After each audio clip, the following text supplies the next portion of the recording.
Gene Tunney was a bored city kid, determined to get himself caught up in history. Tunney was known as a boxer of some skill in his youth, but it was mostly boredom that got him in the ring. Gene had largely given up fighting in favor of a day job down at the docks that paid him well enough to get by as a teenager. It was day after dull day crunching numbers. For a young man stricken with curiosity and wanderlust, it was like dying. The politics of his day would relieve him of that boredom. With World War I ramping up and America finally getting off its gilded ass to help against the Kaiser, Gene Tunney signs up for the Marines. Gene wanted to experience a romanticized adventure of war, but all he got was more boredom. Rather than going over the top, Gene was assigned to guard duty, far from the front on the west coast of France. It was there Gene took to reading to alleviate his boredom. It was standing there on guard duty, Gene would inevitably start shadowboxing. One night back at the base, the Marines held boxing contests. The main event was for the middleweight championship of the base, but the contender never showed. So the champion issues an open challenge to the assembled crowd. With a little prompting from his comrades, Gene Tunney takes up the challenge. He was bruised and bloody, but at least he wasn't bored. Gene wins a hard-fought decision. He wouldn't be on guard duty anymore. He beats 20 American servicemen in France. With the war rapidly coming to a close, Gene finds himself in Paris in front of kings and nobles from our allies around the continent. Gene found himself in a global celebration at the end of a continental apocalypse. Gene finds himself with a badly broken hand raised in victory. The light heavyweight champion of all the American forces in Europe. It made him a star, but boxing's first true megastar was having his own wars back home. July 2nd of 1921, Gene would see Jack Dempsey fight for the first time. Dempsey working along the rope, beating away with both hands. There's that fancy Taylor Willard on the floor for the second time. The champion's dazed. And he hits the deck again. Clear across the opposite corner. There he takes it again. How can the man stand?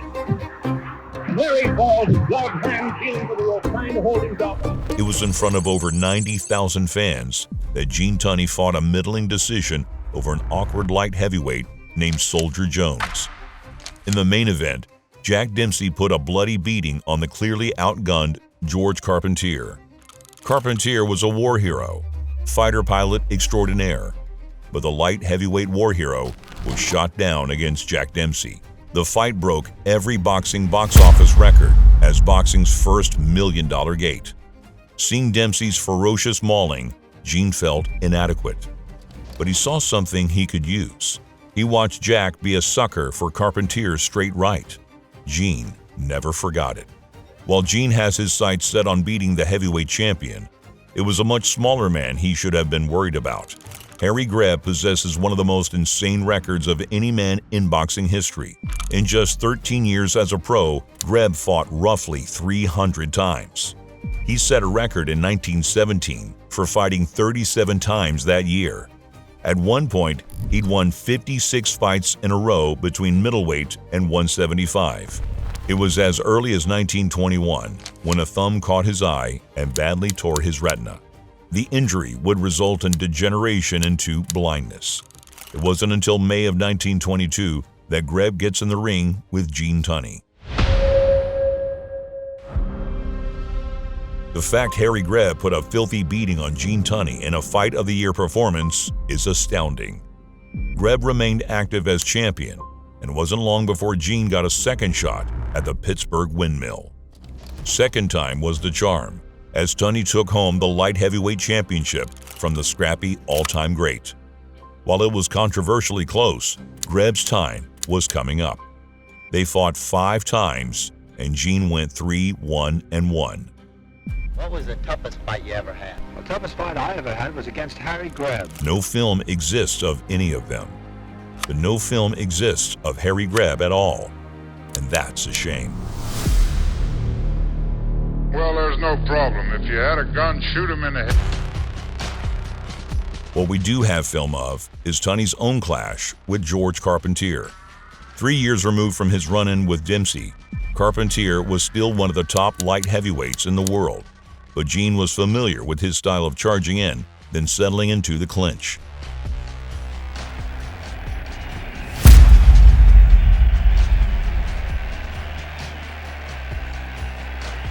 It had been winning Carpentier fights since World War I, but Gene was adapting his tactics to use the depth of defense. Let the Frenchman fall short and rifle in shots as he tries to close that gap. It pays off in the 10th as Tunney caught Carpentier coming upright and times him a left hook that drops him. George fought circles around him. It was a display of disciplined sharpshooting. George backs Tunney toward the near ropes. Gene lashes out with a paralyzing body blow. The Frenchman sinks to the canvas as the bell rings. Carpentier can't help himself. It took until the final round for the Frenchman to face his defeat. Carpentier cannot continue. The fight goes into the record book as a 15th round knockout victory for Tunney. Gene finally decides to step up and begin his campaign as a heavyweight. Aging into his prime at 27, he takes on Tommy Gibbons. Tunney looked good as ever, economical and educated, with a talent for timing Tommy's jab and coming up with counters. His accuracy was his best asset. The straight right dropped Gibbons in the 12th. Tunney lands a perfectly timed right, and Gibbons is down. Another sniper shot gave Gene his first successful skirmish as a heavyweight. Tommy is up, but Gene immediately floors him again. It's all over. Tommy Gibbons is knocked out for the first time in his brilliant 14-year career. Gene earned his shot at Jack Dempsey's heavyweight championship. In front of a crowd of 120,000 people, beneath a driving rain, Gene may have been a 4-1 underdog, but he was an underdog with a plan. He saw the success Carpentier had with the straight right, saw going inside against Dempsey was suicide. No point in trying to outfight an animal like Jack. Gene would give ground with an eye for catching Jack as he came swarming, let him fall short, catch him once, and clinch up. 30,000 fans here tonight. The largest gate in the history of American sport. Dempsey hasn't fought for 3 years, but even so, everyone figures it's a cinch for him to win by a knockout within a few rounds. Never giving Dempsey a stagnant target and keeping his ferocious power tied up and ineffectual.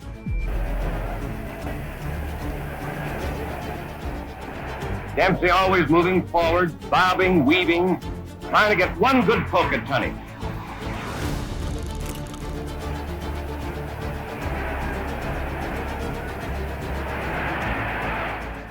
The most terrifying champion in history was looking puzzled and indecisive. Around with a right, hoping to land the big punch, but each time Tunney smothers the chance attack. With the final bell came the upset of the decade. He's taking a pretty good beating up to now. His face is badly swollen. Everyone, 130,000 fans, soaked to the skin. Gene Tunney had pulled off the impossible. The end of the fight. Tunney, the winner by unanimous decision, the new heavyweight champion of the world. They fought a rematch the next year. It looked like a rerun, with Gene doing most of the running. Dempsey's loss to Tunney in their first fight was considered a terrific upset. The game plan remained the same.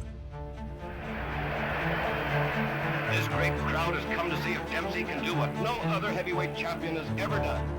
And for much of the fight, got the same result. For all his front foot ferocity, Jack Dempsey couldn't fight going backward. Gene always gave him something to walk into.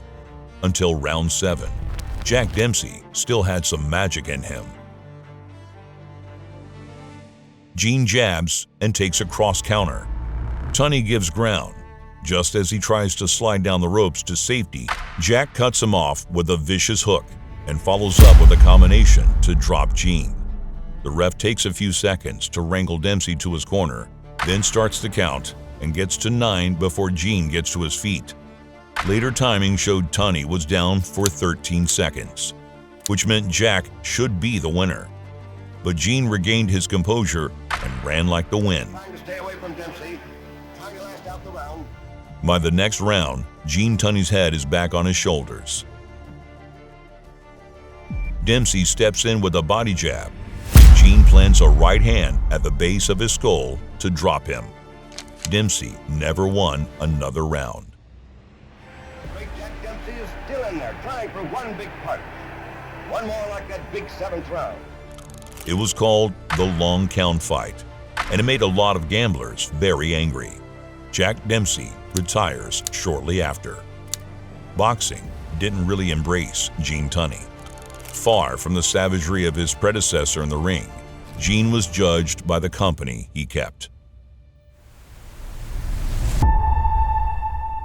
Gene posted one final perfect performance over a simplistic Tom Heaney, absolutely hammering his contender back into contention in front of a mere 43,000. Gene looked around and saw nobody that would bring a payday on the scale of the Dempsey fights. So Gene Tunney retires, dead middle of his prime.